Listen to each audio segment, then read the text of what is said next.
Arrancamos hoy con una situación límite. 5 exploradores atrapados bajo tierra. Sí, un caso que te pone los pelos de punta desde el principio. Pasan 20 días. Ya no queda comida. Nada. Consiguen contactar con el exterior.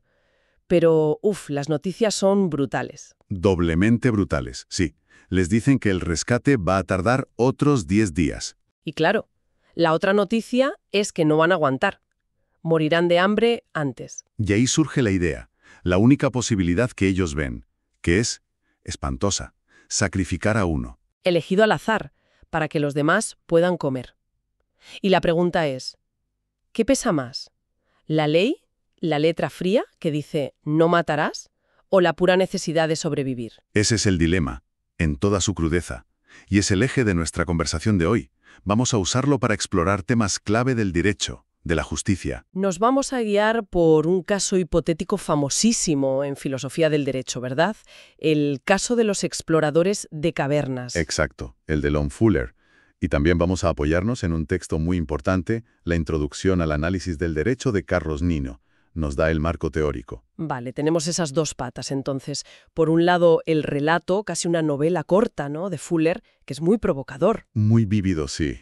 Y por otro, la mirada más analítica, más conceptual de Nino.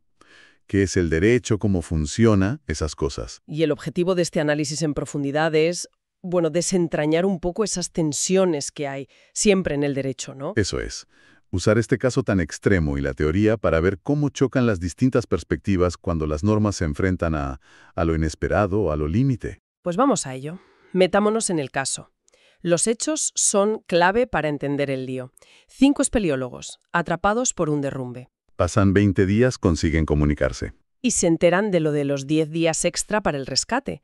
Saben que no llegan. Y entonces hacen la pregunta clave el exterior.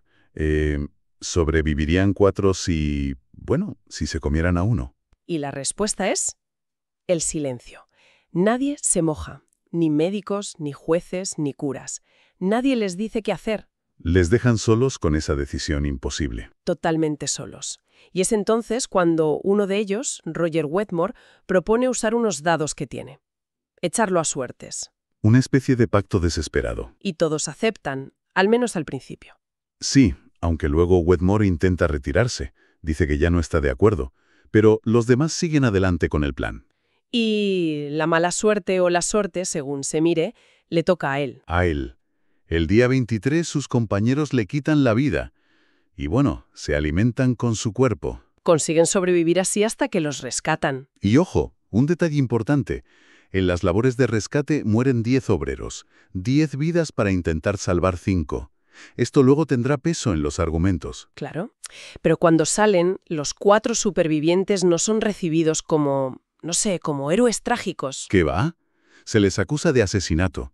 Y la ley parece muy clara. Hay un artículo que dice tal cual: quien quiera privar intencionalmente de la vida a otro será castigado con la muerte. Simple, directo. Y sin excepciones que parezcan encajar aquí. Nada de canibalismo por supervivencia. Y aquí es donde estalla todo el debate jurídico y filosófico que nos interesa. Aplicamos la ley tal cual, a rajatabla, aunque el resultado nos parezca horrible. O hay que interpretarla, mirar el contexto, el propósito de esa ley, o incluso preguntarse si esa ley tenía alguna validez allí dentro, en esa cueva. Exacto. El caso que plantea Fuller presenta varios jueces, cada uno con una opinión, que encarnan esas distintas filosofías del derecho. La primera es la del positivismo más estricto, el formalismo. La postura de la ley es la ley, y punto. A ver, los jueces aplican la norma escrita. La compasión, la clemencia, eso es cosa del Poder Ejecutivo, ¿no? Un indulto, si acaso. Correcto. Su trabajo es aplicar la ley vigente, no juzgar si es justa o no en ese caso. Suena duro, pero tiene su lógica interna, la de la separación de poderes. Y defienden que esto es mejor para el sistema a largo plazo, ¿no? Sí, argumentan que si los jueces empiezan a crear excepciones según el caso, se debilita todo.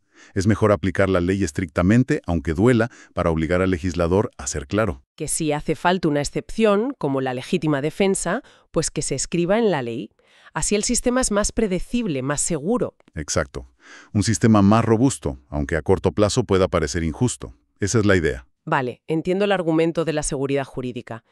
Pero claro, choca frontalmente con otra visión, la que dice que, bueno, que en esa cueva la ley normal ya no pintaba nada. Es el argumento del estado de naturaleza.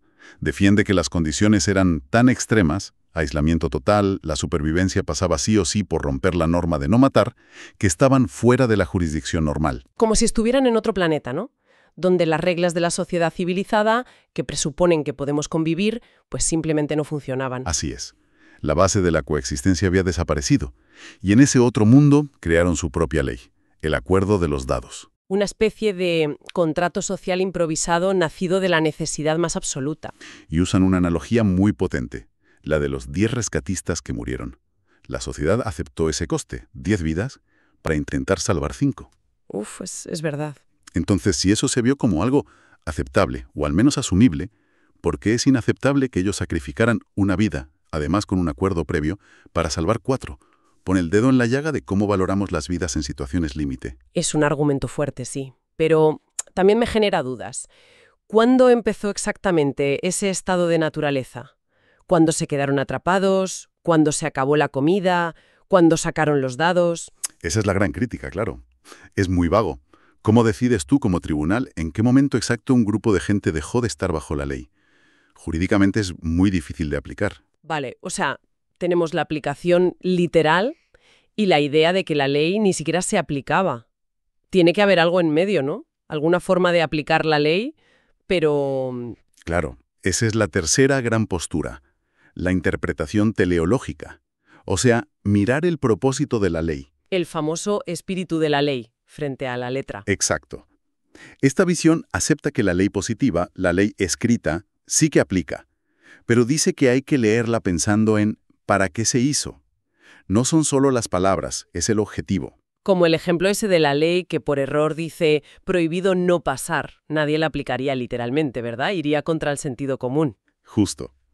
Aplicado al caso, ¿para qué existe la ley contra el homicidio? Pues principalmente para disuadir a la gente de matar, para proteger la vida en sociedad. Vale. Pero, ¿qué efecto disuasorio tiene esa ley en gente que, si no mata, se muere de hambre sí o sí? Argumentan que aplicar la pena de muerte aquí no cumple ninguna función racional. Al contrario. Que sería absurdo, vamos, que va contra el propio instinto de supervivencia. Interpretarla literalmente en este contexto sería ir contra el propósito mismo de la ley, que es facilitar la vida en común, no hacerla imposible en situaciones extremas. Suena bastante razonable, pero esta visión también recibe críticas, ¿no? Recuerdo algo de que ignoraba precedentes legales, el caso Valjean.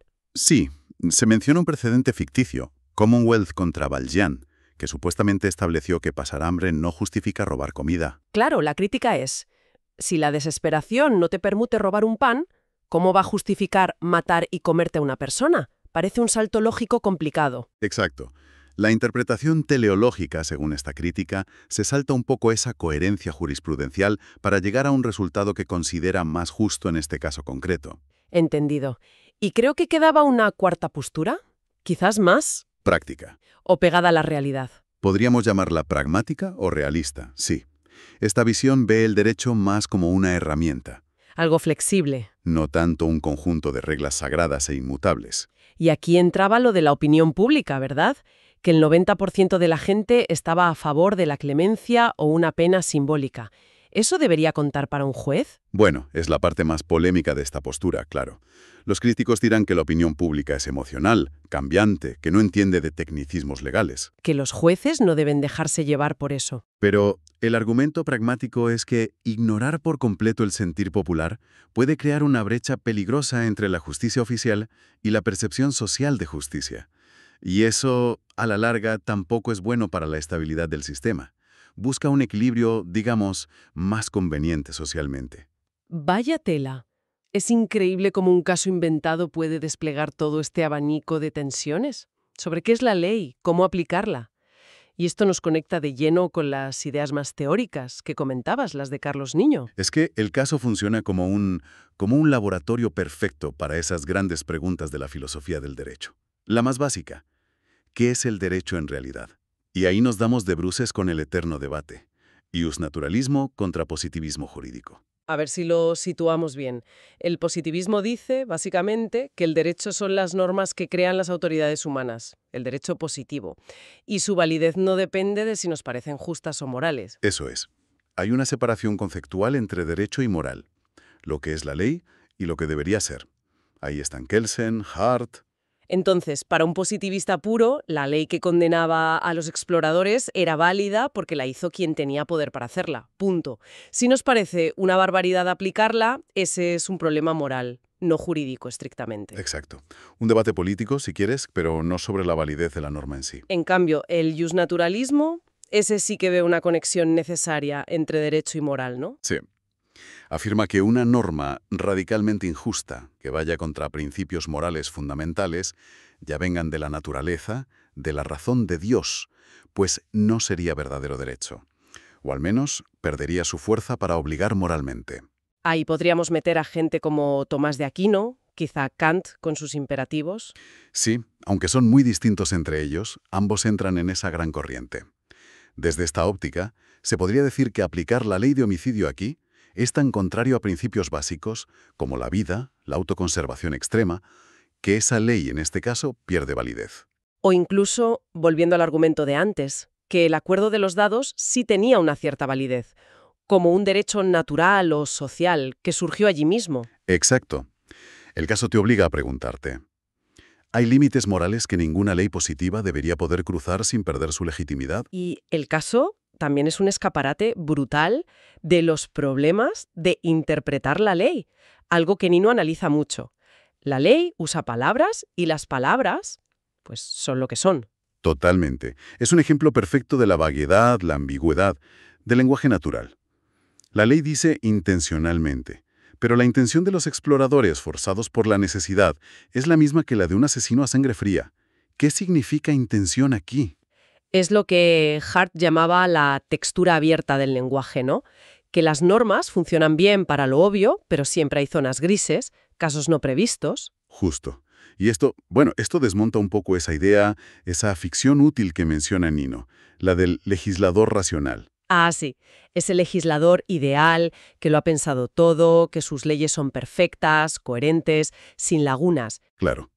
Casos como esta demuestran que la realidad es mucho más caótica y que los jueces al final no solo aplican la ley, sino que inevitablemente tienen que interpretarla y en cierto modo crear derecho en los casos difíciles. La teoría intenta mantener esa imagen de coherencia, pero estos casos límite sacan las costuras, ¿no? Obligan a tomar decisiones que van más allá de aplicar una fórmula. Exacto. Y si pensamos en conceptos jurídicos básicos que Nino analiza, ¿cómo encajan aquí? Por ejemplo, el acto antijurídico, el delito. ¿Lo que hicieron los supervivientes fue un delito según las definiciones teóricas? Kelsen lo liga a que sea la condición para una sanción. Formalmente, según esa definición, sí, porque la ley preveía la pena de muerte para esa acción. Encaja, ¿cierto? Formalmente sí. Pero incluso Kelsen añade matices, y otras teorías del delito te dirían, espera, hay que analizar la voluntariedad, la culpabilidad, si había causas que lo justificaran, como el estado de necesidad, aunque aquí llevado al extremo. La definición formal choca con la valoración real de la situación. ¿Y la responsabilidad? Nino habla de directa, indirecta, subjetiva, objetiva. Aquí sería directa y subjetiva con intención, según la ley. Sí, pero de nuevo, toda la discusión sobre si estaban en un estado de naturaleza o si el propósito de la ley no se cumplía, pone en duda si podemos atribuirles esa responsabilidad en el sentido jurídico normal, o si se les puede exigir. O el deber jurídico. ¿Cuál era su deber real en esa cueva? ¿El que marcaba la ley escrita, no matar?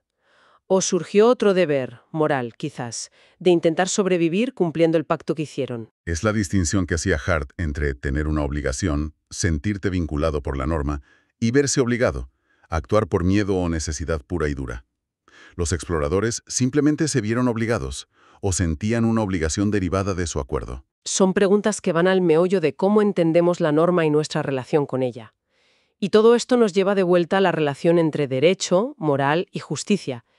¿Pueden los jueces ignorar su propia moral si una ley les parece injusta al aplicarla? Es la gran pregunta que plantea el caso, y que Nino también discute. ¿Es posible separar totalmente derecho y moral en la práctica judicial? ¿Es deseable? Cuando aplicar la ley al pie de la letra te lleva a un resultado que choca con valores básicos. ¿Qué haces? ¿Te refugias en el formalismo puro y dices la ley es así? ¿O intentas buscar una solución que, aunque fuerce un poco la interpretación, te parezca más justa? Exacto. Y fíjate que podríamos analizar el caso desde distintas teorías éticas y llegaríamos a conclusiones opuestas. A ver. Un utilitarista, por ejemplo, quizás diría, bueno, sacrificar una vida para salvar 4. El resultado final es positivo. Maximiza la supervivencia. Podría ser, sí. Se fija en las consecuencias. Pero un deontólogo como Kant diría, jamás. Se utilizó a Wedmo como un simple medio para salvar a los otros. Se violó su dignidad. Claro, la máxima de matar a uno al azar para que otros vivan no puede ser una ley universal. El acto en sí es incorrecto. Da igual el resultado. Ahí tienes el choque ético fundamental. Resultados o principios y derechos individuales. Y esto nos recuerda un poco para qué tenemos el derecho, ¿no? Como explica Nino, para poder vivir juntos, para superar problemas como que los recursos son limitados, que somos vulnerables, para coordinarnos. Sí, pero está pensado para la vida, más o menos normal. Y estas situaciones límite, como la de los exploradores, lo llevan al extremo. Lo estiran hasta que casi se rompe. Ponen a prueba sus límites y sigue siendo aplicable y nos obligan a pensar en su conexión última con, bueno, con lo que somos, con la condición humana en sus momentos más desesperados. Exactamente. Así que si recapitulamos, el caso de los exploradores es mucho más que una anécdota macabra. Es un espejo muy potente donde vemos reflejadas esas tensiones básicas. ¿Qué es la ley? ¿Cómo se interpreta? ¿Qué relación tiene con la justicia, con la moral? Tensiones que teóricos como Nino nos ayudan a entender mejor, a ponerles nombre. Y nos deja con preguntas importantes, ¿no? Si el derecho, como dice Nino, se define en parte porque lo respaldan los que tienen el poder, el Estado, ¿qué pasa cuando aplicar ese derecho en un caso extremo parece ir contra la razón de ser de ese propio Estado o contra la moralidad más básica que se supone que protege? Esa es la reflexión final que queda resonando. ¿Cuánta flexibilidad puede o debe tener nuestro concepto de derecho ante la desesperación humana? ¿Puede el derecho mantener su autoridad si, en momentos así, se divorcia completamente de lo que la gente siente que es justo o simplemente razonable? Una pregunta que va más allá del caso, claro. Nos interpela sobre la naturaleza misma de las reglas con las que intentamos convivir.